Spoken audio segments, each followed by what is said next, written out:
व्यास creation आणि राधनी woman welfare association आयोजित पुस्तक आदान-प्रदान महोत्सव 2024 साजरा करण्याचे यंदाचे 7वे वर्ष आहे.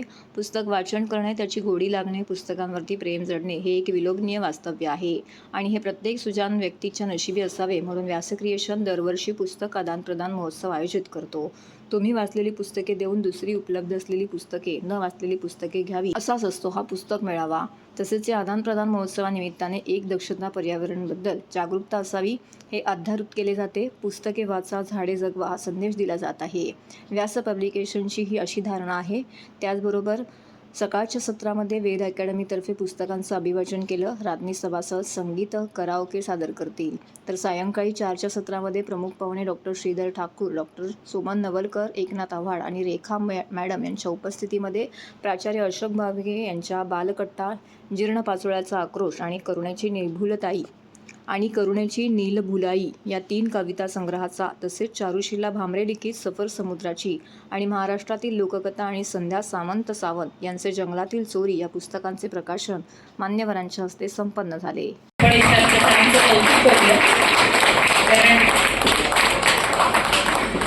जीवाच्या बल्यात ही मंडळी काम करतात, पुस्तकांना सांभाळतात, समाजभान जपतात. त्याचप्रमाणे माझ्या ज्ञानाचा उपयोग समाजासाठी कसा होईल यासाठी सर्वतोपरी प्रयत्न करतात आणि असं एक मोठं नाव दुःख वाटायला येते, निराशा अचानक येते वाटायला आणि माणूस अनेक हतबल होऊन जातो. मग मला अशा वेळी ना रिरूट नावाचं एक संकल्पना फार महत्वाची वाटते. तुम्ही तर कोरडत नाही आपल्यावर किंवा तो सांगत नाही, अरे काय चुकीचं वागतोस, मी सांगितलंय की कविता आलेल्या आहे, मुलांपुढे देण्यासारखे किती कविता आलेल्या आहे. इथे समोर बसलेले माझे मित्र आहे सतीश सोळंकर सर, त्यांचं एका कवितेचं पुस्तक असते की मुंगीने एकदा केला नाच, तिला मिळाले पैसे 5. मुंगीने एकदा केला नाच, तिला मिळाले पैसे 5. एका पैशाचे आणले पीठ. घुंगरू म्हणाले नाच नाच, पुन्हा मिळतील पैसे 5, पुन्हा मिळतील पैसे 5. इतकी सहजता, इतकं ते काय म्हणतात त्याला लयबद्धता जेव्हा येते तेव्हा ती कविता लहानांनाच काय मोठ्यांना आकर्षित करते. मला वाटतं कविता विषय आहे जे मुलांच्या मनात प्रश्न आहे की आज या आयटीच्या युगामध्ये जातं, कारण समाजाचा त्या साहित्याकडे बघण्याचा रोख.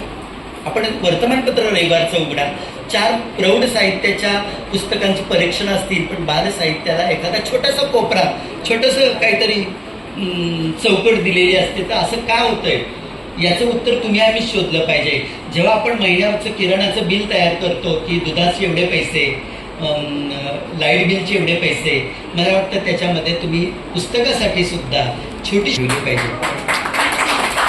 मग ती 100 रुपयाची का असे ना, पण दर महिन्याला 100 रुपयाचं पुस्तक आणून ठेवा. तुम्ही म्हणता की आमची मुलं वाचत नाही, याचा एकदा चमत्कार करून पहा. तुम्ही मुलांसोबत वाचन करा, त्यातली एखादी कविता वाचून दाखवा. त्याला ती आवडलेली असेल तर नकळत दुसऱ्या दिवशी तो पुस्तक हातात घेईल, त्याच्या पुढची कविता तो वाचायला. एखादी गोष्ट वाचून दाखवा. मुलांसोबत वाचन करणं हा काय प्रकार असतो हे आता आपण पालक विसरलेलोच आहोत. आपण म्हणतो हे घे पुस्तक घे आणि तू वाचत बस, आणि आपण आपल्या मोबाईलमध्ये गुंतत जातो, गुंग होतो. मुलगा सुद्धा त्या मोबाईलकडे डोकावतो आणि त्याला सुद्धा मोबाईलच हवा असतो.